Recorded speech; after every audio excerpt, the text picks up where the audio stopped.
Hello viewers, welcome to Dharani Krishan's Easy Diet.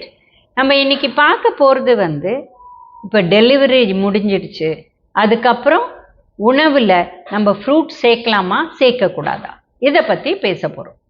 இப்போ delivery முடிஞ்சு ஒரு ஃபர்ஸ்ட் 40 days ஜாகிரதையாக இருக்கணும். பத்திய உணவுன்னு சொல்லுவோம். மிளகு ஜீரகம் போட்டு எல்லாமே லைட் டயட். பருப்பு கூட நம்ம சிறு பருப்பு யூஸ் பண்ணுங்க, இல்லை கிரீன் கிராம் தால் இதை யூஸ் பண்ணுங்க. ஏன்னா அதுதான் ஈஸி டு டைஜஸ்ட். ஃப்ரைட் ஐட்டம்லாம் கொடுக்காதீங்க. ஈஸியாக சுட்டப்பெலாம் வேணால் கொடுங்க. நிறைய காய் கூட தண்ணி வித்த காய், இந்த மாதிரி தான் அந்த பத்திய சாப்பாடு 40 daysக்கு கடைப்பிடிப்பாங்க. பாலெல்லாம் கொடுப்பாங்க, தயிரெல்லாம் கொடுப்பாங்க, அதெல்லாம் பிரச்சனை இல்லை. நெய்யும் கொடுப்பாங்க. பட் 40 daysக்கு அப்புறம் அவங்களுக்கு ஏன் இந்த 40 days அப்படின்னு பார்த்தீங்கன்னா, அந்த குழந்தை வளர வளர அந்த தாயோட டைஜஸ்டிவ் சிஸ்டம், அதாவது இன்டெஸ்டைன்ஸ், மெயினாக சிறுகுடல் பெரிய குடல் கொஞ்சம் நகர்ந்து போகும். ஏன்னா அந்த இடத்த அந்த குழந்தை எடுத்துக்குது. அதனால இது திரும்பி அந்த குழந்தை டெலிவர் ஆன அப்புறம் அந்த இடம் ஒரு வேக்யூமாக இருக்கும். அந்த இடத்துக்குள்ளே திரும்பி நம்மளோட இதெல்லாம் செட்டில் ஆகிற வரலும் அவங்களால ரொம்ப ஹெவி ஃபுட் டைஜஸ்ட் பண்ண முடியாது. பட் அதுக்கப்புறம் தாராளமாக எல்லா பழமுமே அவங்களுக்கு கொடுக்கலாம்.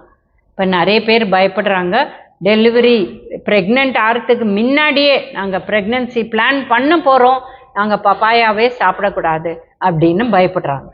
அதில் என்ன இன்னும் பப்பாயாவை அதாவது பப்பாளி பழத்தை பழுத்து சாப்பிட்டா ஒன்றுமே ப்ராப்ளம் இல்லை. பச்சையாக சாப்பிட்டா தான் ப்ராப்ளம். பச்சை பழத்தான் மீட்டோட, அதாவது காயை, பச்சை காய் பப்பாயாவை காயாக கட் பண்ணி மீட்டோடு போட்டு வேக வைப்பாங்க. ஸோ தட் மீட் ஈஸியாக வேகும் அப்படின்னு. ஸோ அந்த மாதிரி ரா பப்பாயா ஜூஸ் குடித்தாதான் அது டெலிவரி வராது. அதாவது இந்த மாதிரி ப்ரெக்னென்சியை ப்ராப்ளம் க்ரியேட் பண்ணலாம். இல்லை ஒரு குழந்தை உருவாயிடுச்சு, அது ஃபர்ஸ்ட் 3 monthsக்குள்ளே ரா பப்பாயா ஜூஸ் குடித்தா பாதிக்க ப்ராப்ளம் இருக்குது. பட் நிறைய பேர் ரா பப்பாயா ஜூஸ் குடிக்கிறதே கிடையாதே. எப்படி குடிக்கிறாங்க? இவங்க மற்ற வித ஜூஸ் குடிக்கிறாங்களே வழிய ரா பப்பாயா ஜூஸ் குடிக்கிறதே கிடையாது. அதே ரைப் இந்த மாதிரி பழம் ஆயிடுச்சுன்னா இது ப்ராப்ளமே இல்லை. ஸோ 40 நாள் டெலிவரி ஆன அப்புறம் தாராளமாக பப்பாளி பழம், ஆப்பிள் பழம், நம்மளோட கொய்யா பழம், எல்லா பழமுமே சாப்பிட்லாம். இப்போ சிலருக்கு நாங்கள் தர்பூஸ் சாப்பிட்டா உடனே சளி பிடிக்கும். அவங்களுக்கு நிஜமாக ஒரு தடவையும் தர்பூஸ் சாப்பிட்டா சளி பிடிச்சா அப்போ தவிர்க்கலாம். சில பேர் சொல்லுவாங்க எங்களுக்கு டைஜஸ்டே ஆறுது இல்லைங்க தர்பூஸ் சாப்பிட்டா அப்படின்னு சொல்லுவாங்க. அப்போ அவங்க அதை அவாய்ட் பண்ணலாம். பட் மற்ற வித எவ்வளோ ஃப்ரூட்ஸ் இருக்குது, எல்லாமே சாப்பிட்லாம். நீங்கள் எப்போ டெலிவர் பண்ணுறீங்களோ அந்த ஒரு 40 நாள் கழித்து என்ன ஃப்ரூட் சீசனில் இருக்கோ அது தாராளமாக சாப்பிட்லாம். கொய்யா பழமோ இல்லை இந்த மாதிரி பப்பாளி ஆஃப்கோர்ஸ் உங்களுக்கு 12 மாதமும் கிடைக்கும். ஸோ அது சாப்பிட்லாம். அது தவிர இந்த சாத்துக்குடியை உரித்து சாப்பிட்லாம். கமலா ஆரஞ்சு சீசன்னா கமலா ஆரஞ்சு சாப்பிட்லாம். ஸோ எந்த சீசனல் ஃப்ரூட்டோ இல்லை சம்மர் டைமாக இருந்தால் உங்களுக்கு தர்பூஸ், கிர்னி பழம், அந்த மாதிரி விஷயங்கள் சாப்பிட்லாம். ஸோ இந்த மாதிரி ஃப்ரூட்ஸை அவாய்ட் பண்ணணும், அது சாப்பிடக்கூடாது அப்படிங்கிறது தப்பான கருத்து. ஏன்னா 5 வித ஃபுட் குரூப்பில் ஒன்று பழம். அண்ட் பழம் ஒண்டி தான் நம்ம பச்சையாக சாப்பிட்றோம், அப்படியே கட் பண்ணி உடனே சாப்பிட்றோம்.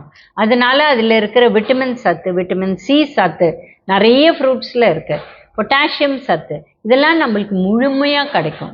இப்போ இந்த காலகட்டத்தில் நம்ம ஊரில் ஸ்ட்ராபெரி, ப்ளூபெர்ரி இதெல்லாம் ஃப்ரெஷ்ஷாக கிடைக்குது.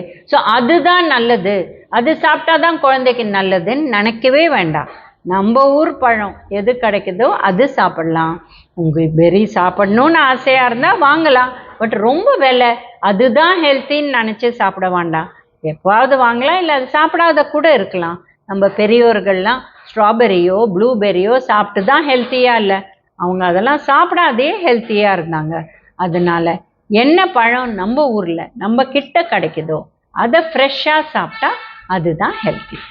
ஸோ டெலிவரி ஆனப்புறம் ஃப்ரூட் சாப்பிடக்கூடாதுன்னு கிடையவே கிடையாது. தாராளமாக சாப்பிட்லாம். மெதுவாக ஆரம்பித்து ஒரு அரை கப்பில் ஆரம்பித்து 1 கப்புக்கு போய் அதுக்கப்புறம் கண்டினியூ பண்ணலாம். Thank you viewers. Please like, share and subscribe our channel.